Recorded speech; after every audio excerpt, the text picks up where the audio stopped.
Hey, I'm Devin. And I'm Mary Kate. Wait, people were looking down. I'm not going to say who. Paul. All right, let's do it. All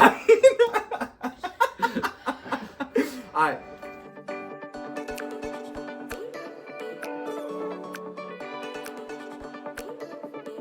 Hey, I'm Devin. And I'm Mary Kate. And I'm Paul. And we're picking up pieces. A channel all about board game pieces. And how to pick them up. And in today's video, we're going to be teaching you Gempire with the designer. And whenever I say we, I mean he's going to be teaching you. Hopefully I won't get any of your rules wrong. So are you guys ready to go? Yeah. Yeah. Rules are definitely going to get wrong. All right, let's get into it. Let's get ready to rumble!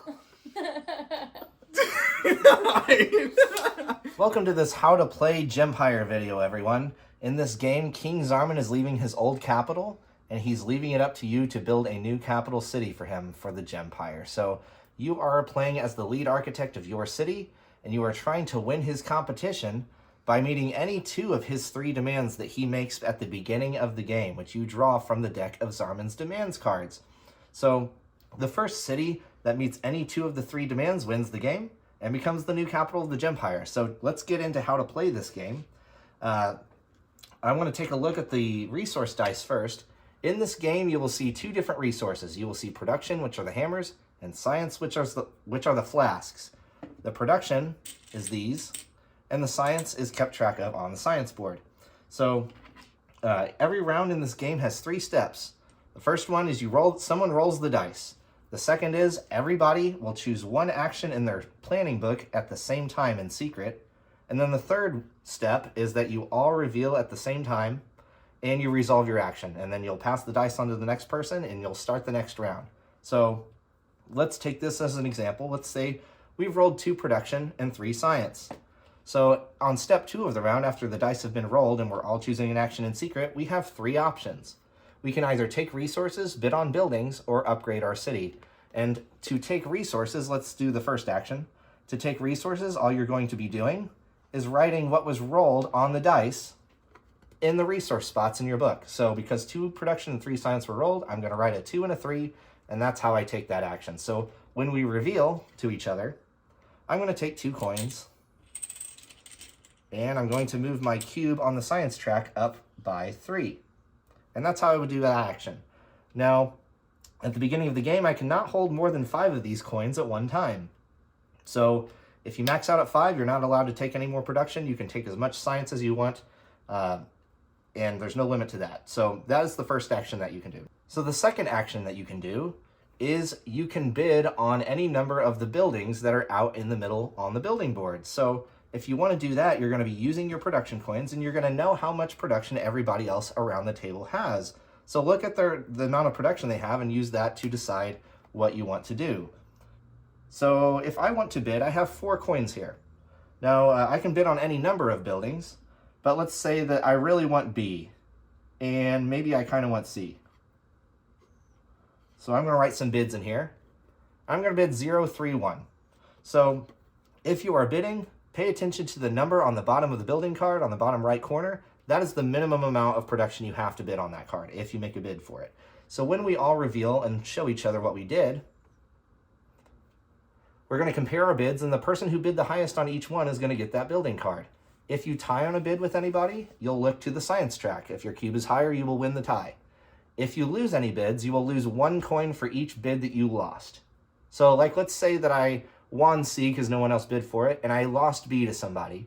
I would pay 1 for C because I won it, but I would also lose 1 for B because I lost that bid. So I would lose a total of 2 coins. So that's how bidding works. The third action that you can do is you can upgrade your city, and there are 2 possible ways you can do that. There's a city upgrade, or there's a second row, and there's a palace upgrade. So in order to do those, you're going to be writing one of those things in this box right here. You're either going to be writing second row, or Palace 1, Palace 2, Palace 3, depending on what level you're upgrading it to. But we'll go over what those do later because you need a little bit of city building context to understand what those do. So when you win 1 or more cards on a bid, you have to put them in your city that turn. You start off with just 1 row that you can put your building cards in, and you have to build left and right from the ones you already have. Every card in your city is going to give you some amount of population, gold, or culture. And those are called your 3 city attributes. So you're going to keep adding these up as you keep making your city bigger And every time you reach a multiple of 10 in one of these, you're going to get a gem of that color. So when you reach 10, you get your first one. 20, you're going to get your second one. And once you earn these, you're going to keep them for the rest of the game. They all do different stuff for you. So to go over a little bit of what they do for you, the green population gems, they raise your maximum capacity of production. So each one will allow you to hold one more production coin. The gold gems allow you to switch resources when you take resources as an action. So with 1 gold gem and 2 production and 3 science as the roll, I'm actually allowed to write 1 and 4 here and switch a flat or a hammer to a science. I'm also allowed to write 3 and 2 because I'm allowed to switch a flask to a hammer, or I can just take the original result if I want to. But the amount of gold gems that you have is the minimum amount of resources that you're going to be getting every turn. So let's say I have 6 gold gems. Even though the total number of resources was 5, I'm going to be getting 6 of whatever I want because I actually outnumber those by 1. So my extra one's going to create whatever I want. So I'm allowed to put 6 and 0 or 3 and 3 or whatever I want. That is the gold gems. Now the purple gems, these are culture.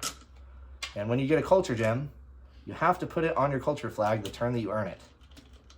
The 1, 2, and 3 on the culture flag correspond with your victory conditions, and each one has a culture bonus that makes it easier to achieve. So you're going to get this bonus for that demand every time you put a culture bonus on that number. So for every purple gem that I have on number 2, I'm going to get that bonus. And you can read a little bit more about what the bonuses do in the back of the rule book. They kind of clarify what the culture bonuses do for each card. So when you're building your city, you do have some limitations. So you do have 1 row, but you also have only 3 districts to work with for each row. And a district is a group of adjacent cards of the same color. So I can make these as big as I want, but the moment that I put a purple card on either end here, I'm going to have started my 3rd district. So I'm going to be cutting off one of the ones that are already here. So I don't want to make sure I do that too early. I want to make sure I do that at the right time. But if you want 3 more districts to work with, you can build a 2nd row, and that's what we discussed earlier. So if you want to build a 2nd row, you're going to be writing 2nd row in your book. This is the upgrade city action, or one of the options for that. It costs 5 production, and for the rest of the game, you're allowed to put any cards that you win up in the top row, and you get 3 more districts to work with. So once you put your first card in the top row, you have all the same building rules apply. So you still have to build left and right. You also cannot extend it past the end of your first row until you build one in your first row first. So that's how the 2nd row works. Now, the other upgrade city option that you have is to upgrade your palace. And this is your palace token right here. It's currently at level 0. Your palace is level 0, but you can upgrade it anywhere from levels 1 to 5. These tokens are randomly drawn every game, so they're different every time you play.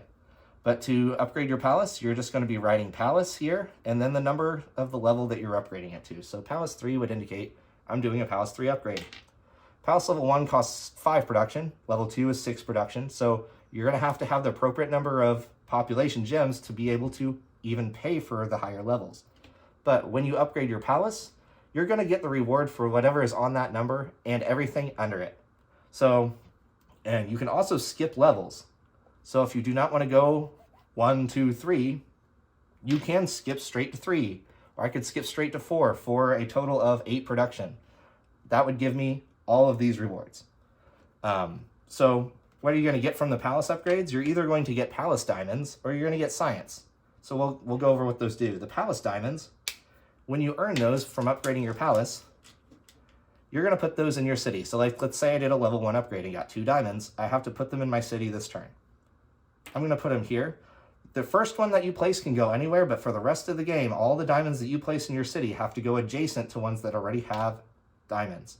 These will double the value of any card with a diamond symbol. So that's why I chose to put these 2 diamond symbol cards next to each other so that I could double both of these at the same time. That was a pretty good combo. But the ones that have 2 diamonds on them, if you put a 2nd diamond on those, you actually triple the value of the card. But these 2 diamonds, because they came from the same palace upgrade, cannot go on the same card. So I have to put these on different cards. Then, for instance, let's say that I did a level 2 upgrade and got 2 more diamonds. Now I'd be able to go over here. And now I've doubled that card. If I want to triple this card, I have to do yet another palace upgrade and get more diamonds.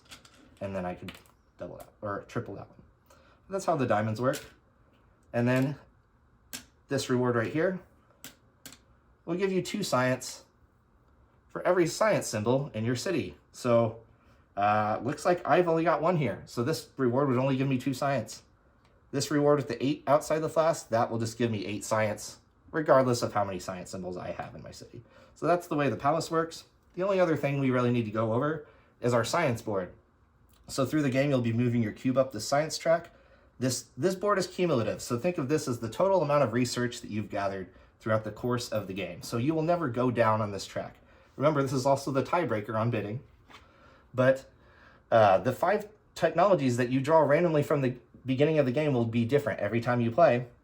But each technology will have a set of numbers on the bottom that tell you how much science you need in order to discover that technology. So you'll notice that the lowest number is always on the left side. So if you are the first one to discover it, you only need to use this much science. But once that one's taken, the next person has to use that much science. So discovering a technology is a free action that you get to do on the 3rd part of the turn after we've all revealed and we're resolving our action. It's a free action that you could get to do on that part of the turn. So like, let's say I've gotten resources and I've gotten up to 22 science and I've been saving up for philosophy, and that 20 right there is still open. I can use, it's a free action again. I can just say, I want to discover philosophy for 20. I'm going to put my cube right there. So for the remainder of that turn, every other player also has the option to discover the same technology for the same price. But if they choose to pass, then I've locked it in for that price and it goes on to the next one. Now, I have allocated 20 of my 22 total science toward philosophy. So that means if I want another technology, let's say surveying, and this one's 12 for the lowest price, because I've already used 20 for this one, in order to get one worth 12, I've got to be up at least 32 in order to get this one as well, because I have to use 12 of it for this one and 20 of it for that one. So that's how science works. A couple of small niche rules that we didn't go over. You might have seen this card throughout the video.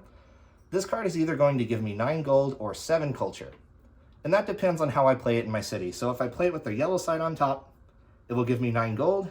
And if I play it with the purple side on top, it will give me 7 culture. And it will also be creating a 3rd district. So that might not be a great idea.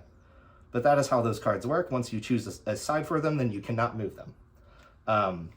The last thing I want to go over is called a blueprint. If you ever get a card that you do not want to put in your city at the time, let's say I got this one, I don't want to put it in my city this turn. I want to save it for later.